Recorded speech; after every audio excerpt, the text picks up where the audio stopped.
can bring reasoning into relief, and they can make things pop out that, again, are hard to isolate using other empirical methods. So we're going to look at 3 projects. We're going to learn about, I'm going to do influence first. We're going to find that you influence yourself through your effects on others. So the circuitous stuff that would be really hard to isolate using other methods. We're going to learn about strategic reasoning. When you're competing with someone, how you get in their head, and we're going to find something really cool that we couldn't have gotten any other way. And then we're going to get into institutions and treat the people who run game servers as amateur, as hobbyist utopians who are trying to make the perfect world, their own perfect little fake world. Starting off with influence, so we're going to get into self-influence and interactions with self-influence through other people. And this is a project I did Disney research with colleagues at ETH, also known as the Swiss Federal Institute of Technology. So, okay, so that's you. And you know, we already know that, if you can get a notion and affect other people. And that's called social influence, and it's pretty well understood, and you can study it in the lab, you can study it in big data. Done. We've got that. There's another thing that exists, which is you get a notion, and you express it, and that actually affects you kind of in the future. Positive self-talk is a nice example of this. Okay, we know that exists. Here's the third thing. You get a notion, you communicate to other people, that comes back and affects you. We'll name it socially mediated self-influence, but we don't actually know if it exists. We can kind of assume it exists, but it's going to be really hard to study because what would you need to separate it from direct self-influence? You would need a situation where you kind of said something, I said something to you, but I didn't hear myself say it. So I can't really go like this, and say something to you without affecting myself, right? Or I would, I don't know, maybe I would need some situation where, maybe if I had a situation where I said something to you and I thought you heard it, but you didn't hear it, and I was able to compare that to a situation where you actually heard it. Maybe that would let us separate these. But that's pretty unlikely. Actually, arguably unethical, right? So it's sort of difficult. How would I randomly cut you off from communicating with others and not tell you? But we're going to do it. We're going to give it a try. I got this really big data set in a popular virtual world, over 1 million users in 6 languages, and this game has a unique feature that's going to let us separate these things in a nice, responsible way. It's a virtual world for children. It's very popular. It's proprietary. And it has a system for protecting children from the speech of others. What you do is it's an AI, mostly an AI system. You say something, it goes in this random black box. And this black box knows that some things are definitely bad. And if you say them, you'll get a ban. This black box also knows that some things are definitely okay. And if you say one of those, your message is going to go through okay. But there's this other category. It's not perfect. AI has not been solved. And so there's some things it's just not sure about. And when it encounters those, it'll do a fake send, where it communicates to you that your message was sent and your message wasn't sent. And that sounds a little awkward and tricky, but this is actually this is a safety feature, and this is the kind of thing that a parent would pay for to give their child a safe place on the internet. So we can articulate a question. Given a chat event with a very, let's say that's like somehow salient, that stands out, how does it being sent versus fake sent change the effect of you on yourself in the future? How's your behavior in the future different if this one message you said was either sent or fake sent? Okay, well, we'll just do that. I'll just have these people who are trying to talk to each other in the real world, who maybe are paying for a product, or having like real, genuine social interactions, and I'll just randomly not send half of their messages. Well, that's not right. We can't do that. It's not ethical. And additionally, with nice computational techniques, it's not necessary. We can do something else. It's called causal inference, where you do something called a quasi-experiment. You essentially take old data that's already collected, that's just people interacting the way they want to interact. You bring it here, and then you structure it to simulate having done an experiment. So to simulate having performed random assignment, you approximate random assignment. Random assignment is the hallmark of an experiment.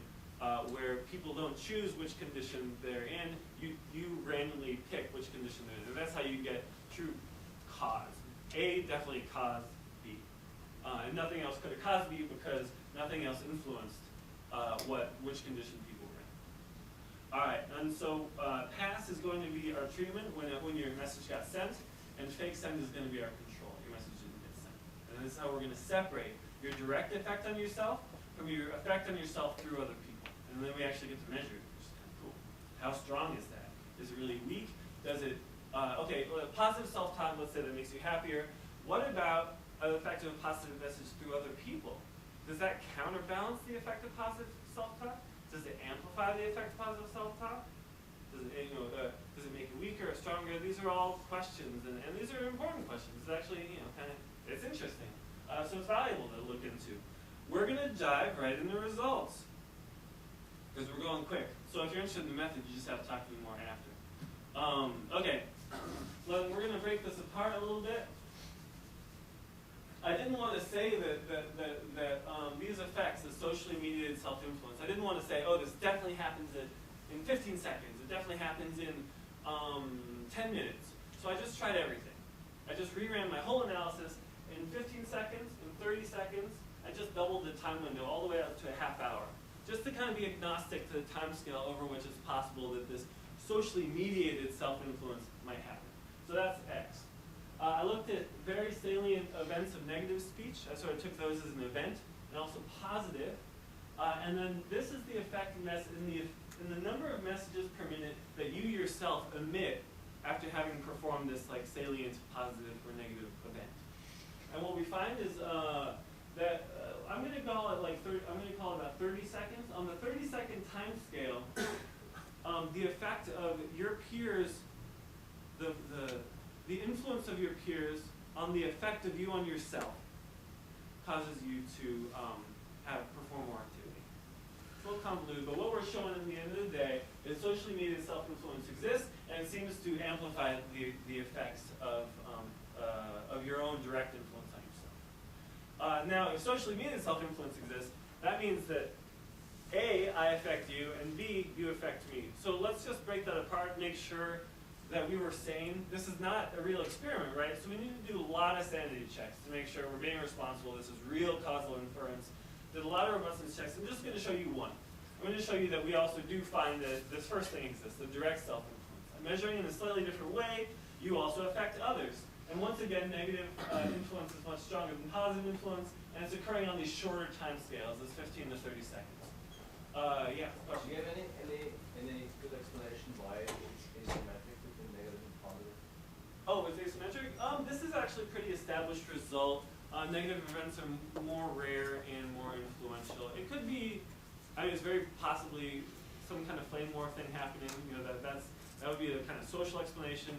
A more kind of not making any assumptions about humans explanation might be that negative events being more rare are more information rich and therefore more evocative in this very neutral. I don't know if I buy that. I'll just give you everything. No, wait. The answer to your question was no. But I have ideas. You could actually find out that those negative effects are more rare than you are. That's true. They're 16.3 times less common. Oh, they are? Okay. Yeah.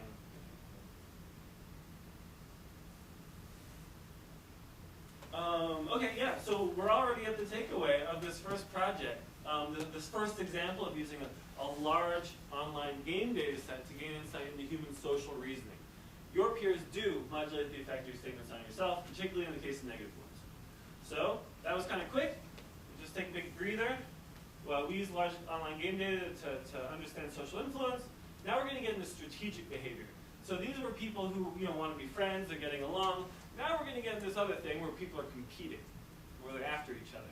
This is a little more technical, but I think it's so cool. And we'll come back to Earth. If you get lost, we'll come back to Earth in the third project. Okay? We're going to talk about poker players. We're going to understand the role of integrative or complex information processing when you play a strategic game. Any computer scientists in here? Actually, yeah, I kind of need backgrounds first. Who's in school of communication, or who's not in the school of communication? All right, can you just, wait, you're in the school of communication, right? Yeah, I guess College. This is the College of Communication. College of Communication. Okay, who is not in the College of Communication? All right, can I get some? You said ecology, right? All right. Computer science. Computer science. International relations and experience architecture. Cool. All right. What's your background? Did you also put your hand up? Oh, yeah, electronic. Okay, engineering. All right, all right. That's helpful. Is anybody? Let's see.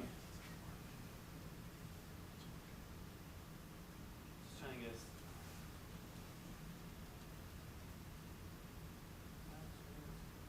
Has anyone done big data work? Large data sets? All right. Well, yeah, that's pretty helpful. All right. Yeah, this gives me a sense of my audience. Thank you. All right. So that's you. You're a poker shark. A shark is someone who's good at poker. They're opposed to someone who's a fish. That's an amateur. And here's a question. Okay. So you're this poker expert. And I'm floundering, right? I have no idea what I'm doing. I'm just giving away all this information for free. Or let's say I'm a little more competent. Let's say I'm not so good, but I still know what's what. You have two choices. You can use all the signals I'm giving, and those are valuable. So you know, this is you. You know what's in your hand, but there's also all this information from the outside. And if you put that in your black box, you're going to make more money. Wagers are your bets, and that's how you make more money, by betting your hand and winning. All right. So if you use that, my information is profitable to you. And if you randomized on it, you would be losing money. However, I know that input, and I also see the output of your black box. I see what your wagers were. It's public. Your wager is a statement to me. So knowing one of the inputs and one of the outputs, when you use my information, I gain information about your black box. Your black box that's your secret sauce. That's how you play the game. That's how you win. That's how you think. And you don't want to give me that kind of information. You don't want to give me information about how you think. So essentially, a poker shark has this tension. Do I make money, or do I become more predictable? And so I don't know, actually, yeah. So is it this inherent trade-off, or is it possible to have your cake and eat it too? Anyone have a guess? Inherent trade-off? Oh yeah, there's just no hands up. I could do the thing where I make everyone put their hands up, and then have you take your hand down and answer. We don't want that. So, I'll try one more time. Have your cake and eat it too? Yeah? That's kind of cool. That's risky. Inherent trade-off? Okay. Oh, really? All right, inherent trade-off. Thank you for giving me a hand on that one. Just to keep it so. Okay, this is going to be our system. This is our model of a poker player. There's that black box. Produces your wagers. This is your bet of how valuable your hand is. You're signaling. Well, let me get into poker first. Poker is a game. It's a card game. You get cards. They're hidden from other people. They have an intrinsic value. My cards can be better than yours. That's objective. Once everyone knows everyone's cards. But that doesn't happen for a while. There's a while where only you know your cards. So there's your intrinsic hand strength. Separate from that, you signal the strength of your cards by betting. That's called, or wagering. And so poker is all about these two signals. There's your objective hand strength, your signaled hand strength. And I have to use your signals combined with my objective information to determine what my signal to you should be in response to whatever your signal was. So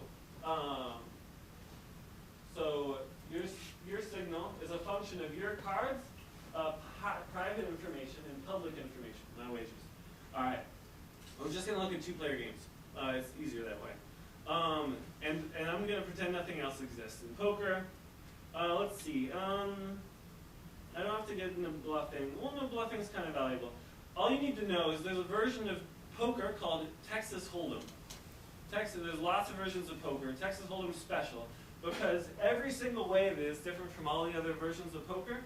Every single sort of design choice in this artificial interaction that was designed by people who want fun is towards reducing the influence of your objective hand strength on your signal. So every single pressure in Hold'em is to make it safer and easier and more fun to bluff and more profitable to bluff. It's all about Hold'em more than any other game, more than any other poker game is about bluffing. Maybe more than any other game. All right. The one thing you need to know is stakes. Tables have a minimum bet. When you're an amateur, you usually pay for quarter stakes. So the pot can only become like $5 or something. When you're really good, you play for $10 stakes or $100 stakes, and then, well, then you're talking real money. And so we can use the people sort of self-sort into these blinds, the smallest bet, and that gives us a proxy for skill kind of. So we'll be able to take everything we're doing and compare it along skill. With these two people, the shark and the fish are both relatively good. With these two people, shark and fish, are both relatively bad. And it's not going to turn out to be deep, but you need to know it. I already explained poker. It's a big industry. AI is making recent advances, so there's lots of activity in poker. It's considered a strategic game of incomplete information, which means players don't know everything when they're making decisions. That uncertainty has made it theoretically much harder to work with, and there's lots of interesting stuff here. The data is 1.5 million hands from one website out of a much larger data set, 700 million hands, all publicly available if you think this is great, which you should, because it's great. Heads up Institute player. I'm going to define you as a shark if you made money.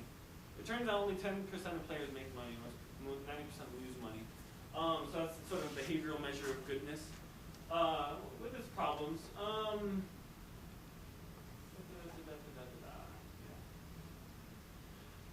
Here's our model. This is kind of unconventional. My model of a poker player is going to be, I'm not a poker shark. Even if I know how to play poker, I'm not that amazing at it. So I don't want to be imposing, I don't want to build a model of what the expert poker player does. I want the data to tell me what an expert poker player does. So this is going to be an expert poker player, this cube.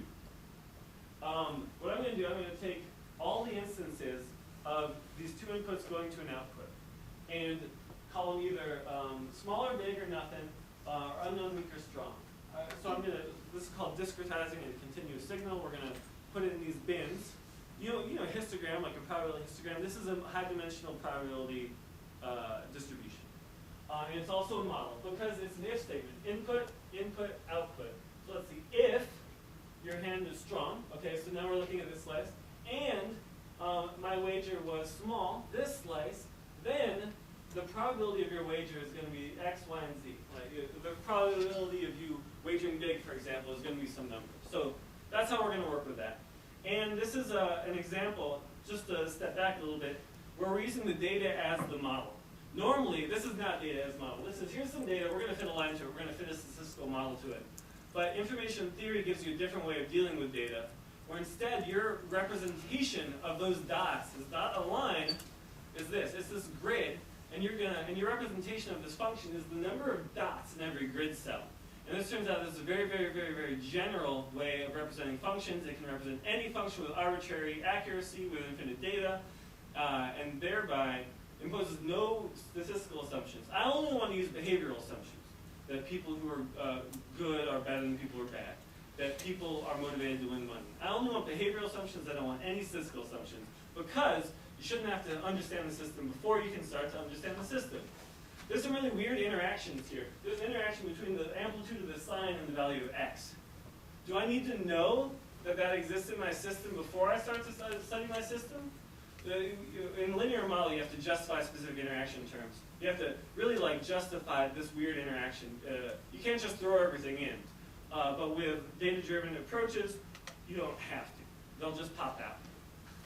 What we're going to do, we'll get the data. This cube, I'm going to make a cube for fish and a cube for sharks and a cube for high and low blinds. A couple cubes. I'll populate them just by going through my data, putting them, bidding. Then I'm going to calculate my metric of interest over that. That one kind of technical. Here's an example of doing an entropy. How are we doing on time? Oh, yeah, plenty of time actually. I end on the hour, yeah? Yeah? Okay, then, then I can dwell a little bit. Who knows what entropy is? A couple people. Entropy is a measure of randomness, or, no, you know what it is? It's a measure, think of it as a measure of structure, of complexity. So your wagers, they can be really simple. You can always do the same. You can always just go all in, right? If you always win all in, that would be, you'd lose pretty quickly. But also, it doesn't take a lot of information for me to describe what you're doing. I wouldn't have to ask you a lot of questions in order to know what you're going to do next, because you always go all in.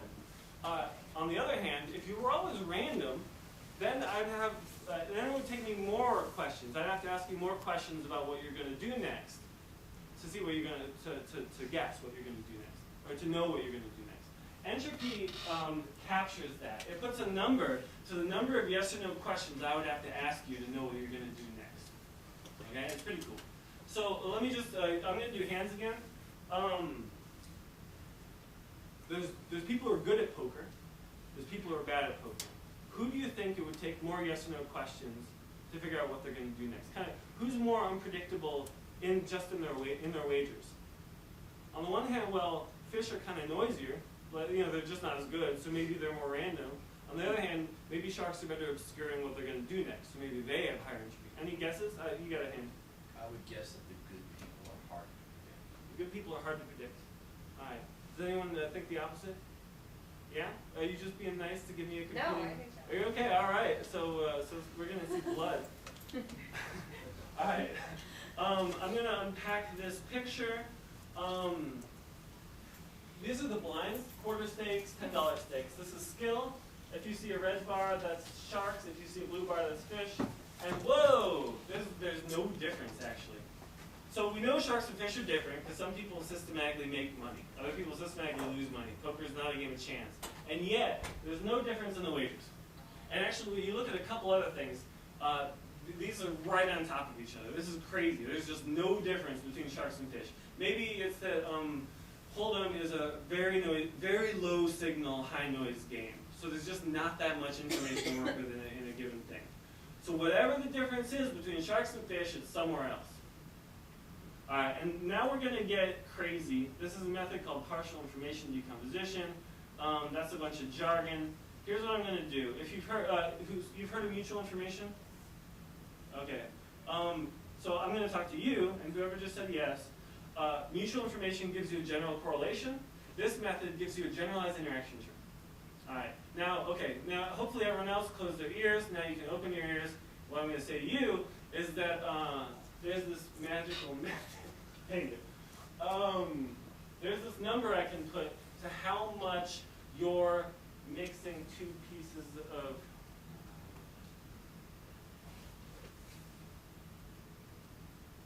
We're going to play a game. Okay. So we're going to play two games. The first game, if my hand's up, everyone's hand has to be up. Okay? And if my hand's down, everyone's hand has to be down. Pretty boring game. What's interesting about it is someone in that window, okay, I'm like out of the way, they can't see me. They only have to see one of you to know what my hand's doing. So in a sense, we're this big system. The information about me is stored in this whole room. There's this higher order information about us. If we're all bouncing randomly off the walls, then your state wouldn't offer any predictive power about my state. But in this game, every single person stores, is your hand yes, up or down? That's one bit of information. And the one bit about me is stored redundantly in all of you. Okay, that's one game. Here's a different game. You're all going to put your hand up randomly, 50% yes or no. And I'm going to count, and if the number of hands up is odd, I'm going to put my hand up. And if it's even, I'm going to put my hand down. I'm going to do what's called a parity bit. And this other game has a different property.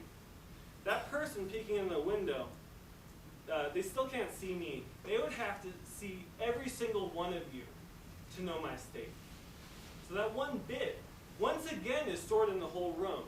But it's not stored in any one of you. It's stored collectively in all of you. That's called synergy. So there's two senses of higher order structure. There's about 30 people in here, so there's two senses. There's redundant higher order structure, and that's a legitimate sense in which we're one thing. And there's this other, there's synergistic higher order structure, and that's a second legitimate sense in which we're one thing. So I have this method that can put the number of bits, the redundancy, in order 3. It's very general, but we'll just do 3 variables. Redundancy in 3 variables and the synergy in 3 variables. And we're going to skip. Oh yeah, here we are. It turns out there's 4 ways that those 2 inputs can affect that output. Okay? Within this formalism. There's the unique the bits that came out of your cards in your wagers uniquely. Then there's the bits that came from my wagers to your wagers uniquely. Couldn't have come from anywhere else. Then there's the bits that came redundantly from both your cards and your wagers. Could have come from either. Then there's the bits that came synergistically. The amount of the information I pulled out of the interaction between my wagers and your cards that couldn't have come from either. Okay, and that's interesting. That's information processing, right? That's you pulling it. That's you performing some kind of integrative or contingent reasoning. Oh, well, what I do, well, okay, you just bet high. Well, what I do kind of depends on what my cards are going to be, right? So that's it's just an interaction between those two things. That's called synergy, and we have a general measure for it.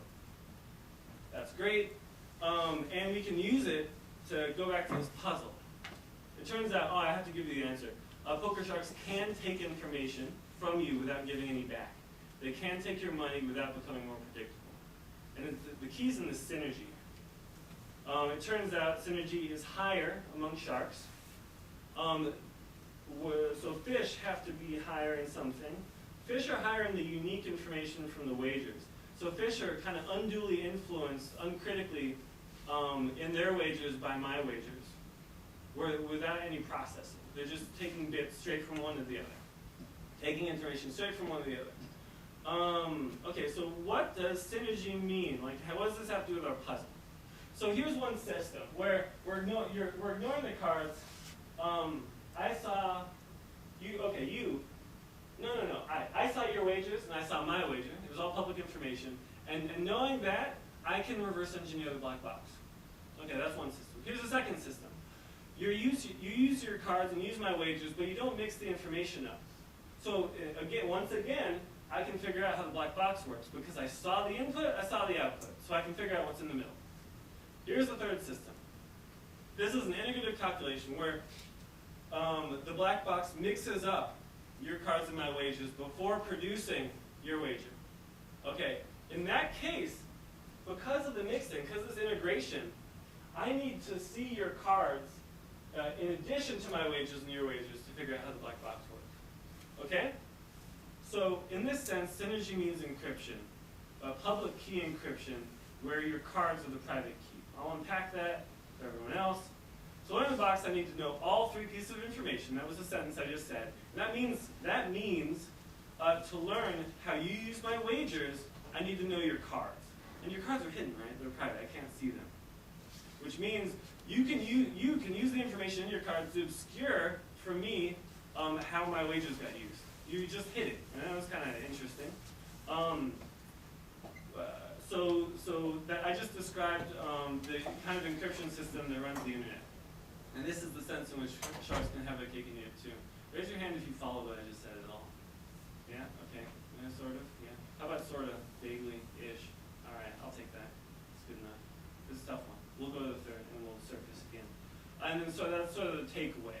Is integrate, like, we could trivialize what I just found. We could say, oh, wow, the guy just discovered integrative information processing.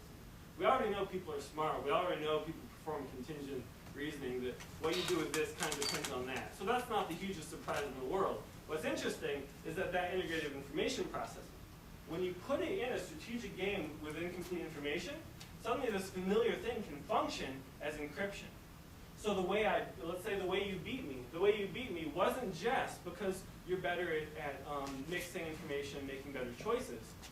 The act of doing that also makes it harder for me to read you. So two things are happening in a strategic situation when you perform this integrative information processing. So, and in the process, I just loved it. I love this slide. It's a little less relevant, so I took it out. This is the way you normally do science, statistical modeling. You make all these statistical assumptions, but it turns out you can trade all of them out for data, which is great.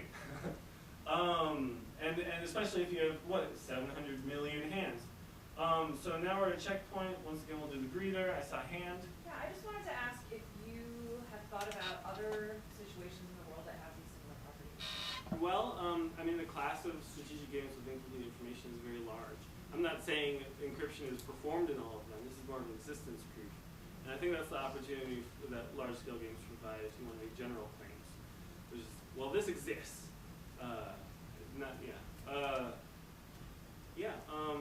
Incomplete information is very common, so it's certainly possible that this is happening in all of them. Any other questions? 'Cause, no, we get a breather now. Like, you guys did a good job in good time and all that. I'm just curious about the nature of the communication. In the first study, you were examining actual, I guess, typed messages. Type message. This study, you're examining communication that isn't spoken. Right. Is the medium or how the message is delivered? Because obviously, we can communicate messages without talking or typing. Right. So is the medium an influencer? Well, clearly, yeah. We've read our McLuhan, right?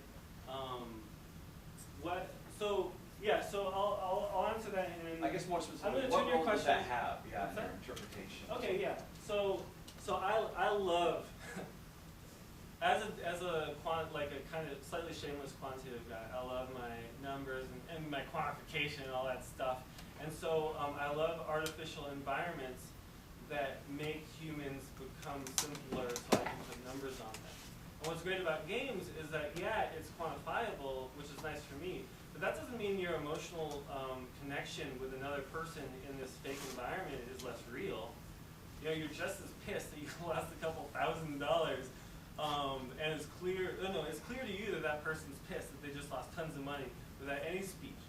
You know, so there's still real, like, intimate communication happening in such a low bandwidth way that I can quantify it. I can pin it down, and quantitative methods become a viable way of understanding true, personal human interaction.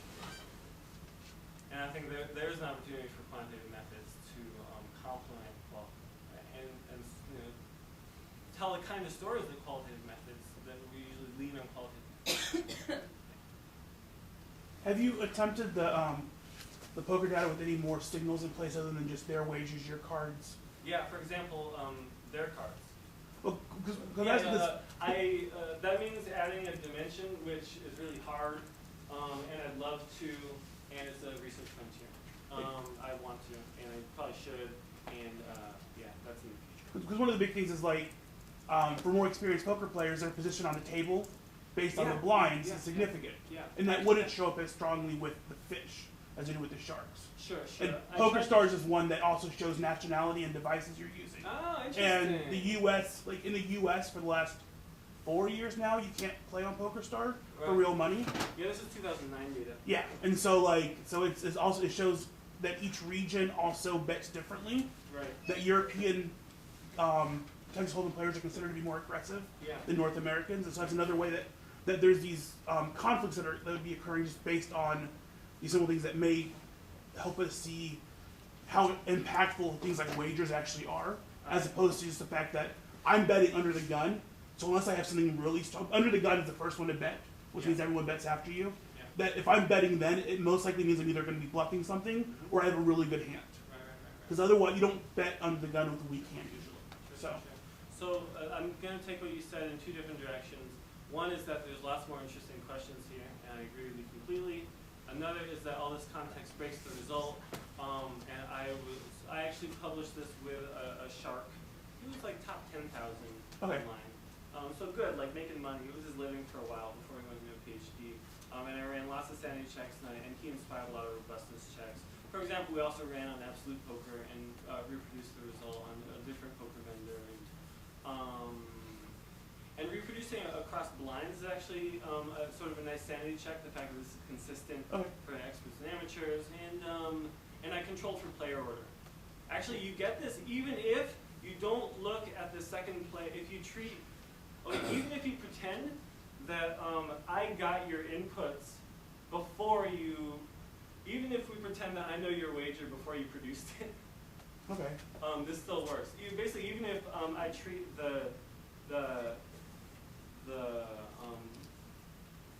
expert, the fish, as the first, even if the player's in the first position, you still get this result. Possibly because of the effect of the previous round.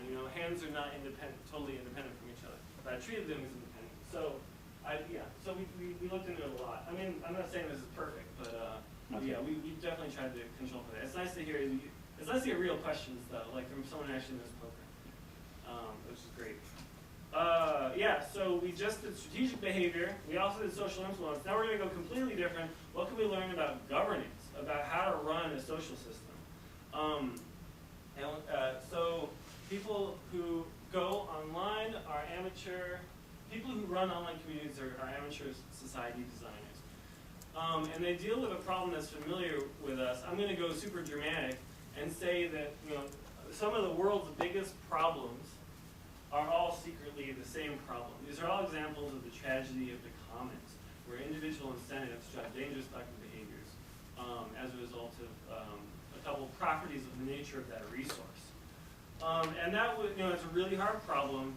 And there's one thing that would make it easier.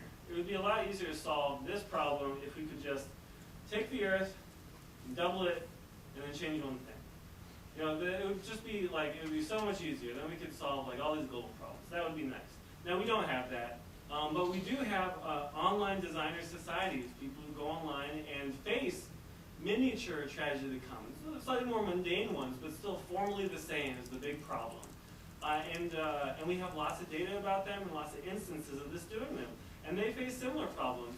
They have to deal with vandalism and to just prevent conflict or address conflict, build community, and elicit contributions from each other. So these are these are a large variety of collective action problems with the same formal structure as big real world problems. So things we can learn about how people do it online can maybe generalize and teach us about human collective action generally. That's sort of my hope. And in some ways that's ridiculous and frivolous. I think I don't have to defend it as much in front of this audience because there's a lot of game people who already recognize who recognize the value of games. But there are fun parallels. Right here, this is a mangrove forest in Indonesia being deforested, and this is deforestation in a game called Minecraft, which is a sort of virtual world with no plot. It's just this virtual world that people play in and build stuff. You'll see a tower pop up. And they work together to do this. Collective contribution, collective construction. They work together and build communities to build cities. And in the process, eliminate finite resources because they can't keep each other. They can't control how people besides themselves use resources. And so I get to ask the question it's really hard to build a trusting community. You find people who can really work together and are committed and just in your lives. I mean, everyone try to run a book group or like moderate a forum or run a Reddit thread or there's a lot of you skipping your faculty meetings irresponsibly. It's hard. It's hard to build a group of people who really work together. So even harder than that is building it among anonymous young males who, arguably, a reasonable person could make the claim that these are the worst human beings on Earth as a class. You can actually kind of say that, sort of. It's hard to say things about people. What do we know about people? So whatever game server administrators are doing to build healthy collaborative communities among this population, it is impressive, and it can tell us something, as much as online world is different from the real world. So I'm going to make this claim that online designer societies are hobbyist utopias, that you have this vision for how society should work, and the choices you make to run your community are a reflection of that vision, and it may be right or wrong, but you find out pretty quickly if it's right or wrong, and then you tweak and you get better at solving collective action problems. You get more on the ground, day-to-day experience solving these building trust, building community, and I think that's valuable. I think there's something there. So I've done a lot of defending. We'll try to get into data. Minecraft is a very popular game. It has about 54 million users. If you're a parent of mostly a boy, anywhere, I don't know, 6 to 18, you know exactly what it is. People work together to build stuff, and it's worth a lot of money. It's a sandbox game, which means it has no plot. What does that have to do with science? Well, there's hundreds of thousands. Actually, I have a data set of 200,000 of these servers that were independently built by people, sort of hobbyists, right, trying to build these social systems, trying to solve this problem. There's a huge developer community, huge entrepreneur community. Kids are learning how to run businesses by building banners for each other's Minecraft servers to help them advertise each other's work. Each world is highly, highly customizable. All these worlds are randomly initialized, which is really nice for a scientist. It strengthens your ability to make inferences. And I can scrape worlds, which means I can write a little Python script that automatically checks into all 200,000 servers every hour to see a bunch of stuff about it over time for, say, 6 months. So I said highly modifiable. What does that mean? It means you can install it. If you're a server admin and you want to make your server different from everyone else's server, you want to make your server a healthy community, you can install a little piece of software that makes your hair a different color, or like makes it so the cows are you know, deadly. You can do all kinds of frivolous stuff, but you can also install a bunch of governance features. There we go. You can install communication. So the problem of governing in our designer society has been reduced to a bunch of little pieces of software that are like switches that you can flip. So you can, by default, there's no private property, it's only public property. You can flip private property on, you can flip the private property switch. You want currency, you can flip 12 different currency switches, depending if you want fiat currency or internet currency or this or that type of currency system. You want social hierarchy, there's no social hierarchy by default, but yeah, you can turn that on. You can make some people inherently more powerful than others. Do you want law prevention or sort of law remediation, you know, where you don't keep anyone from doing something, but you make it really easy to clean up after jerks? So you want law enforcement, or you just want better monitoring? There's all these choices that you can make, that kids and adults are making. Everyone's making different choices about which of these switches to flip to prevent vandalism, solicit contributions, build trust, you know? So it turns out there's a lot of ways to do it. And but maybe is one better than another? What can we learn about this? What are the governance choices that predict healthy communities? First thing to do, that's a lot of words, right? I don't know what Walt or Dynmap or Townies or protections, no, they're really different from each other, but there's classes of rules. There's theorists like the Ostroms, these are political scientists, who created taxonomies for classifying rule types. So I'm going to go hand by hand through a bunch of these plugins, a bunch of these governance modules, classify them as belonging to different rule types. So this is going to help us sort of quantify things a little better and ask us what rule, say for example, what rule types, how does rule type predict, how does social system size predict rule type? Maybe, for example, do some governance styles work better than another style for a small versus a large server? So just taking a small subset of this data, just a couple thousand servers, I'm going to classify a bunch of these plugins into 5 classes. Does this plugin restrict who can enter the community, independent of what they can do once they're in? Yes or no? An example of that would be like an age limit, no one under 16. Another example would be people from my country, only Germans, you know, we only speak German here. Another example would be a whitelist, where I need to explicitly add your name to a list that allows you to be on the server. And if your name is not on that list, you can't get on. So that's one type of rule. Another type of rule would be a rule that increases the amount of communication performed by players. A plugin that makes it easier for people to talk. Maybe by adding VoIP, maybe by making it easier to type something. Then there's plugins that increase the number of actions that can be performed by players. Just generally. Then there's plugins that reduce the number of actions that can be performed by players. Excuse me. Sort of restrict the space of possible actions and restrict freedom, in a sense. Excuse me. And then there's plugins that increase the number of actions that can be performed by the administrator, by the person who runs the thing, who gets to decide what plugins to install, and who really has a lot of power from the beginning. And we're going to regress that against a variable called max players. This is one of the many choices an administrator can make when they're designing a server. What's the maximum number of players who can log onto my server at any given moment? And this is a proxy for scale, because you can decide. I've seen it set to 35,000, and I've seen it set to 0. And the default is 20. So people sort of decide how big a world they want it to be, how big a community they want it to be, and how does that choice interact with the choice of the rules they choose to make their community healthy. We get to hop right into data. This is that max players variable. Looks like a lot of people stick with this is log scale. Some people choose very large servers, greater than 1,000 or near, or in the high hundreds. Most people stick with the default, right? About 20. 20 is the default. Some people choose for smaller communities. They actually go less than the default, down to like, I only want 10 or 5 people in my community. That's what I want my max to be. And it turns out, if your goal is a smaller one, you tend to rely more on these whitelist systems, on these one-time vetting systems. where I'm going to sort of put in an investment to figure you out, to learn about you once. And once I've done that and allowed you in, I'm not going to add a lot of restrictions to what you can do. Sort of a one-time thing. On the other hand, if your goal is a large server, then you tend to rely on plugins that increase the number of actions that can be performed by administrators. And so if I wanted to be really dramatic and kind of irresponsible, I would say, oh, well, there's an increase in autocracy and centralization of power with large social systems.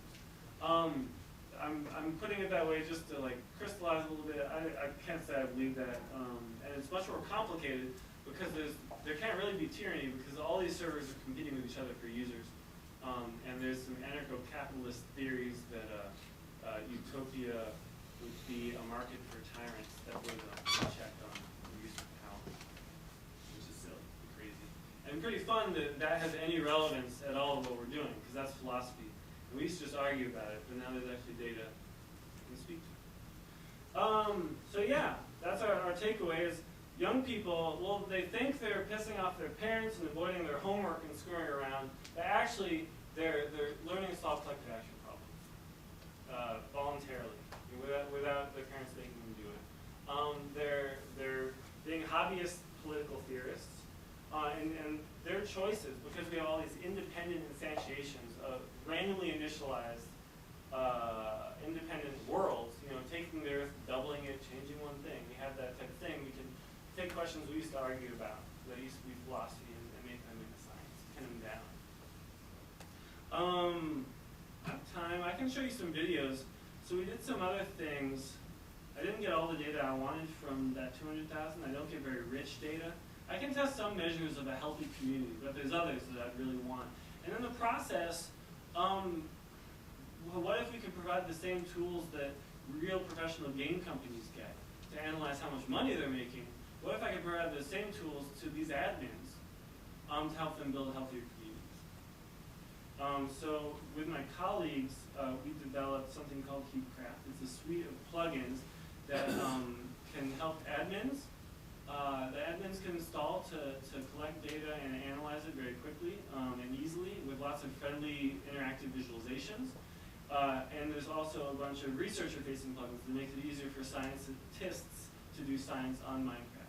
Random assignment, a bunch of data logging, very highly customizable data logging. What you do is you install this plugin called Epilogue, and this is your server, and then it phones home, if you let us. You have to allow it to phone home to a logging server that produces live stats for players to use, but it also provides data for researchers to use. And it's made clear that you're entering a research study, that the data is yours, that you give people opportunities actually to share the raw data with their players. This is an example of live play in the game Minecraft. It's a very popular game. These are all the events that are happening. You're getting 20 hertz, so a lot of data. This is the game, and this is raw output. Let's see. This is the format of the data. It's very highly detailed. 20 of these a second for thousands of hours. We got 120 player days, so almost half a year of data, just with 2 months of data collection from 50 servers, about 4,000 players at this full resolution. So this is people. Okay, so physicists they learn about the gas in this room by making averages, because they can't count all the molecules in this room and just see what they're doing. But what if you? Well, we can't. Sort of. You can use it in a couple different servers. That's more technical. It's useful for users. We created a bunch of cool plugins for users using the data. Where everything we do with the data, we try to feed it back to make the visualizations better, to make the game more fun, to help people build community. We're really building this feedback loop. And then lots for researchers. Here's more. This is the visualization. So these are many players, and then information about them. How social are they? How cooperative are they? What are they doing? How do they spend their time? This is information we're providing admins about their community, and you can use this to see who's really contributing, who says they're contributing but isn't. Here's the activity over time. This is an interactive map. This is all the activity on one server. You can zoom into a specific time period and see who's doing what and animate that. This is another tool, interactive data exploration, that can help administrators solve problems or find great people or encourage contributions. Classify is a plugin. We made a simple thing that tells you what you're doing and can tell you what other people on the server are doing. So if in this instant I'm building, I need someone who's mining right now to give me some diamonds. So you can actually see, by pressing tab, you see all the players on, and right next to that, half a second update, you see what they're doing at that instant. It's mostly been used to identify idle players to help kids do better PvP. To help kids sneak up and kill each other. This is another plugin. I'll skip it. Here's another plugin to administer surveys without interrupting gameplay. So at random intervals, it's called experience sampling. At random intervals, we'll ask you, for example, what you're doing. And then you can just type E if you're exploring, M if you're mining, B if you're building. We used that survey to train the classifier that did the other thing, that tells you what you're doing. But you can use it for anything. You can really use it to non-intrusively, at any moment, see what people are doing, or what they think, or whatever. We also analyze social networks, and so you can analyze those interactively as well, by a couple different measures. Were you near each other? Did you talk to each other? Did you build together, build on the same structure? Did you farm on the same farm? Did you share any other resources? So those are all different definitions of a social network, and you can analyze those and interact with those. Using that data, we analyzed individual behavior. This is one person kind of doing everything. This is the distribution of data. This says that some people put in a lot of time, and most people put in a little time on a given server. We're able to use that to predict collaborative behavior and create a metric for servers and how collaborative and cooperative a culture they've managed to build, which is something maybe servers can optimize in the future. Using some network stuff. These are multiple different senses of cooperation, and so we asked, is there one sense of cooperation that really predicts all of these? And we came up with a very, very simple to calculate measure that approximates many different senses of collaboration very well. And we're able to use that to actually make prescriptions of what an admin can do to enhance collaboration on their server. Yeah, really big summary, stepping all the way back. Once again, I use large online game data to understand social reasoning in ways that are hard to do with other methods. In the process, we found interesting, subtle influence phenomena, we understood strategic behavior, and we found something about hobbyist society designers. That's the whole thing.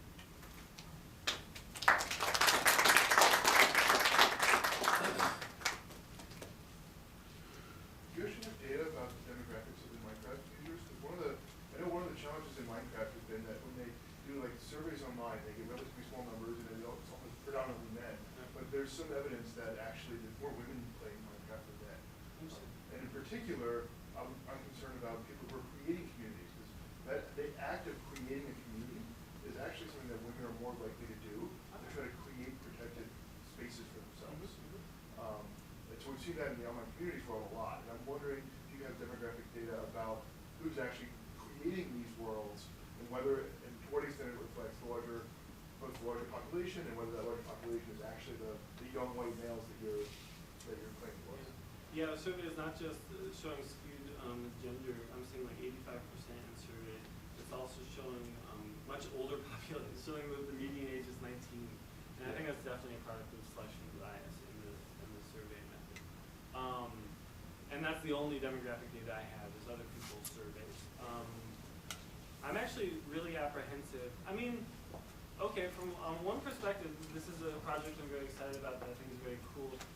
There's another perspective that I try not to quash, that I try to let speak in my head, which is this project is flirting with being kind of illegal and sketchy. Because there's a lot of data about young people that because of the technicality about who owns the data, I have a much easier time in IRB. And I think that's a problem. That's not a problem. That's a problem with IRB. IRB should be looking closer at this. And in future work, I would kind of want to take a more active role. Maybe start to tell a story. There's kind of a neat data literacy story here.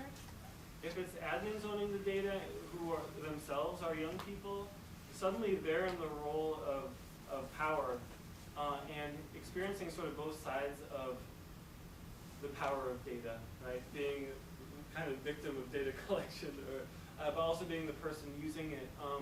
Giving young people, giving communities sort of experience being on both sides of that, I think could go a really long way to enhancing data literacy. But until I have something more articulate to say, then it's possible that I'm evil. Until I have something stronger to say than that, I'm really going to stay away from like learning more about these kids, because then it just gets really dangerous. I kind of don't want it. The social influence study, that large virtual world, I'm very happy to say, you may have noticed, if you know anything about this controversial Facebook study, that this looked a lot like it. But there was no intervention, so it's kind of a more ethical method because it didn't intervene. And actually the company, I don't know anything about those players' gender or location or age or anything, because the company itself, part of their pitch to parents is they don't want to know. They just want to give kids a safe space. So they don't even ask any of that information. Especially no name, no location. All I know is what language a user speaks.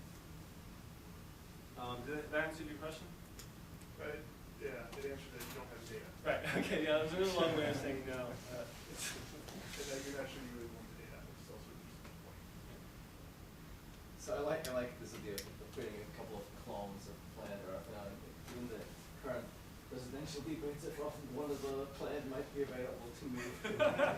But sort of that aside, from that Ostrom's work comes sort of one insight into sort of like historical institutional studies.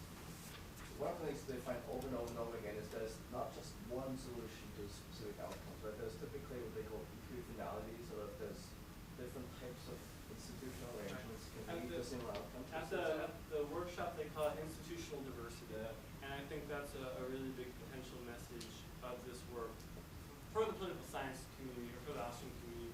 I don't know how much other communities would respond to that message. I think it's really important and fascinating.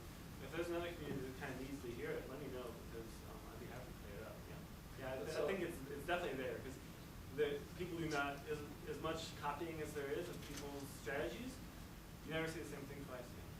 But it seems sort of like one of the, because you started sort of with this, the idea of maybe kind of what can you learn from the game environment for real world sort of institutional design problems. I think that's a very interesting question, but it's also very tricky in the sense that most sort of real world institutional design problems actually are that you have sort of some past institutional arrangements in place that are destructive in a sense, right? And other questions can be moved from that kind of arrangement to another one that avoids sort of the externality or the common goods problem, right? And is that something that you can observe in your online environments too? In other words, a community that just like the one that you showed destroys the forest resources, right? But then finds a way to rebuild it too. Now with that the fine would be grain, interesting. right? Well, with the fine grained data, this 20 measurements per second on certain servers, you could pick that up in principle. I would need to go from 50 to a couple thousand servers, which would be the hope for that project, to really get this independent instantiation, fine grained data. On the bigger data set, the coarser grained data set I have, I couldn't get into that. To your general point, I really want to generalize, and I keep talking about generalizing. I'm not going to actually formally make any strong claims until I've done lab experiments, where you see a situation in data, you abstract that to a formal theory, let's say in Ostrom speak, and then you say, okay, well, if this is really general, then if I design this lab study around my hypothesis, then the people in the lab, students who've never heard of Minecraft, they're going to have the same kind of behavior. They'll do X instead of Y. And so if they do X, that goes back through the experiment, through the data, all the way back to my observation to validate my original interpretation of the data. Since it was the data that inspired that prediction all the way, it was a totally different population, it's a totally different method. That's it's so controlled that you gain more power to sort of generalize your conclusions. Be less ridiculous to say that when you study games, you study games. Is that, again, once again, I'm like going super verbose. Does that get you? Okay. Do you have no? Just curious, maybe you don't have it in the course grade, maybe you have it in the final grade. Do you observe migration between servers among players? Is that something? Yeah, I can get that. With this new data set, I'm really happy about it. That gets heavy. That gets really interesting. There's huge implications for that. Right. So, the question sort of along the same lines as you asked. You've been looking at it as top-down phenomenon. It's more this community design, utopia design, as it will, essentially. But there's a bottom-up phenomenon too, which is what does the population bring? And I imagine that the stability of the community, of success, whatever that metric is going to depend both on those two. Yeah, so the lack of demographics, the lack of detailed behavior information is going to limit the kind of conclusions I can make, the kind of questions I can ask. So that's been the big, for me, I was trained as an experimentalist, so for me moving into data, I found you don't really so much have the freedom to ask any question you want. You can only add, the data lets you ask this question or that question. So you ask them both, and sometimes they're great. And so you just articulate some questions that I don't think observation, or at least not this observation data can ask. The questions I'm asking are ones that, because of the nature of the game, because of the rules of the game, because of the constraints inherent in the game, they're kind of they're more defensible. There's cleaner endpoints. Are you able to make any normative statements about individual plugins? I want to, like, this one works better at building community. Yes. Yeah, that's where I want to go. Yeah, that's kind of a statement about, well, as a statement about Minecraft, install this plugin, but I don't really want to be a Minecraft scientist. As a statement about humans, this type of governance system is better. Right, that's the question. I'm designing lab studies that allow me to kind of make more general conclusions. Basically, articulate the same question in Minecraft data and in a lab study. And if I get the same answer, then I get to say something about humans, not just about plugins. So do you think, following up on this question, I mean, you talk about institutional diversity and ecosystem diversity, biodiversity is very important, genetic diversity is very important, but you could typify some qualities of niches, certain animals build certain niches and so on. Do you think you could typify, and maybe this is what you were alluding to, institutional arrangements that... Yeah. So I'm really excited. Take all the servers, then take the subset of good communities, then do just some unsupervised learning, just some clustering to see how much do they separate out. Yeah, see if there's clusters, or at least see if there's equal variation on a few dimensions. Absolutely, that's in the future. It's not the past. That's nice. That would be great, and that connects to institutional diversity. That's yeah. You basically asked, how do I quantify his question? Yeah, the quantitative version of his question. Any questions? So yeah, that was all. There was a lot of Minecraft. Remember the poker thing happened. That was kind of bewildering. So maybe there's questions there. And then the social influence one. That was a while ago. I think that's a consequence of this kind of diverse smorgasbord talk. Is that a lot happens, and so it's hard to remember if you have questions. But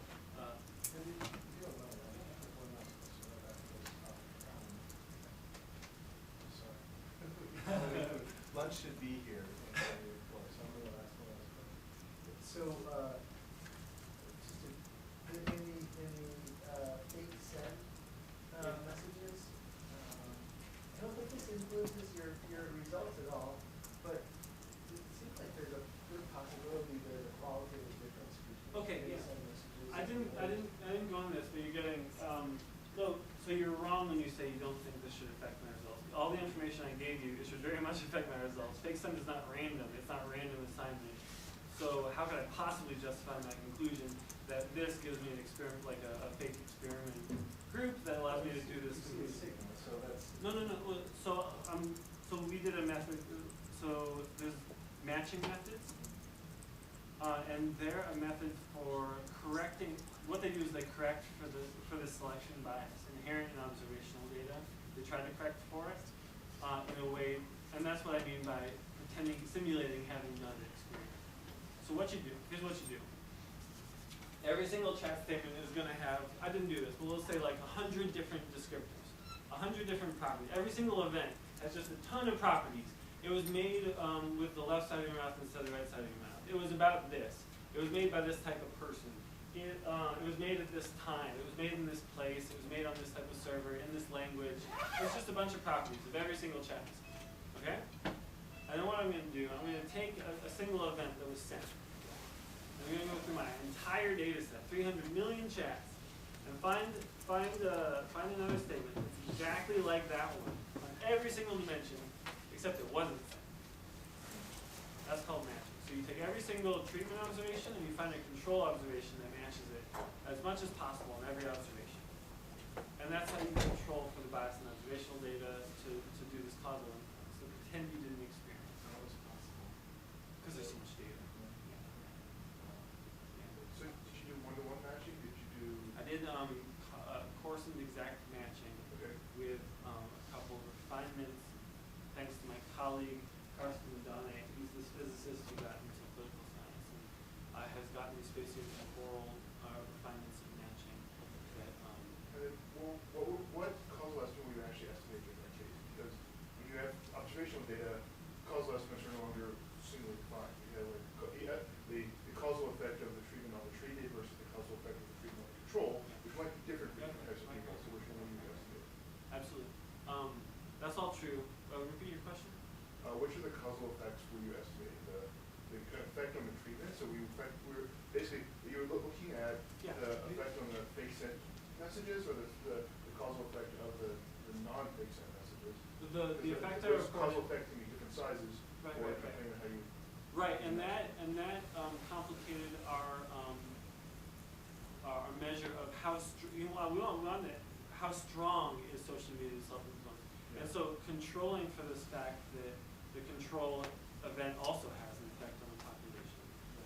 We find that beyond that effect, social media self-influence, when it's negative, increases the amount of chat you perform in the future by 14%. Positive is just like 2%, it's a lot smaller. So yeah, that was the way we designed it. The social media influence is the effect on the treated, above and beyond the effect of the treatment event. Okay, so you can't actually tell because the treated in that case was the fake sent. No, the treated is the sent. Yeah, the control is fake sent. And so for people who had a lot of fake sent, you might have a different size causal effect where you didn't estimate. Right, and there was a cause. There did seem it gets a little messy in the sliding time window stuff, but so I don't want to say there's a clean interpretation of the effect of control. I don't want to say that control events have an effect X. I'm not really allowed to say that. All I can do is say the effect of treatment as relative to control, and it's very clear. It pops out. That was a lot. Thanks so much. Thanks for all your questions. I think that's it. And I can keep talking forever, so if you have more questions, yeah, don't worry. All right, so thanks, Seth. We have, there should be sandwiches and cookies and drinks over in 184, and there should be enough. There's a sandwich. Julie asked an important question. Where are the sandwiches from? I think they're from Posey. Yay! I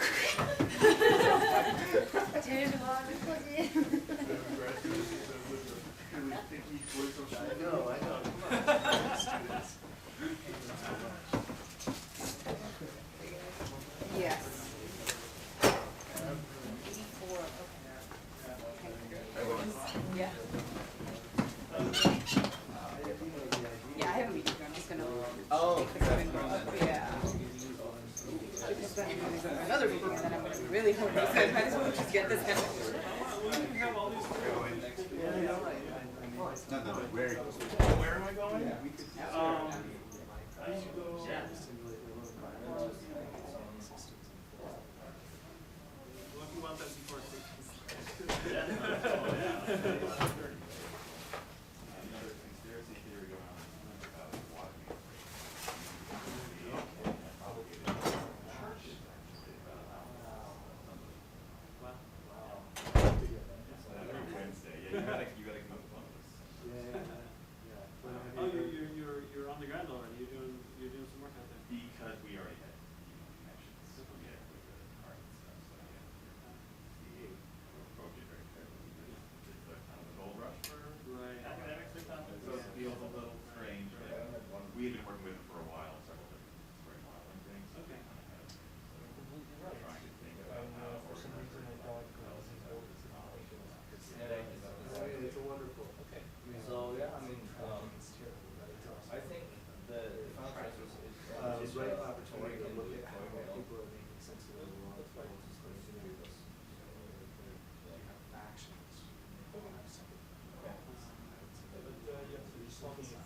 I'm less into